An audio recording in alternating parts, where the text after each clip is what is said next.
ಅಷ್ಟು ಮಾತ್ರ ಅಲ್ಲ, ಮಧ್ಯದಲ್ಲಿ ಏನಾದರೂ ವಿಘ್ನಗಳು ಬರ್ತದೆ. ಯಾಕಂದರೆ ಆವಾಗಲೇ ಸೂಚನೆ ಸಿಕ್ಕಿದೆ. ಸುಗ್ರೀವ ಮೊದಲೇ ಹೇಳಿ ಕಳಿಸಿದ್ದಾನೆ.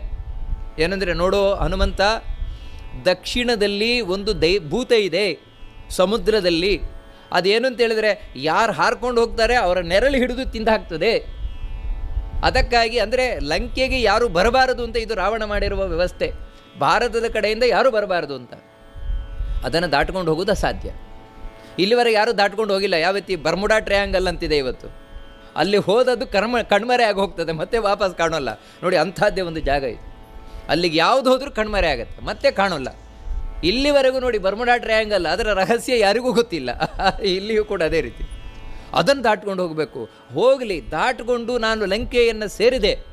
ಲಂಕೆಯನ್ನು ಸೇರಿದರೆ ಸುಲಭ ಉಂಟು ಅಂತ ಎಣಿಸಿದ್ರ, ಲಂಕೆಯ ಒಳಗೆ ಪ್ರವೇಶ ಮಾಡಲಿಕ್ಕಾಗೋಲ್ಲ. ಯಾಕಂತ ಹೇಳಿದ್ರೆ ಲಂಕೆಯಲ್ಲಿ ಸೆಕ್ಯೂರಿಟಿ ಯಾವ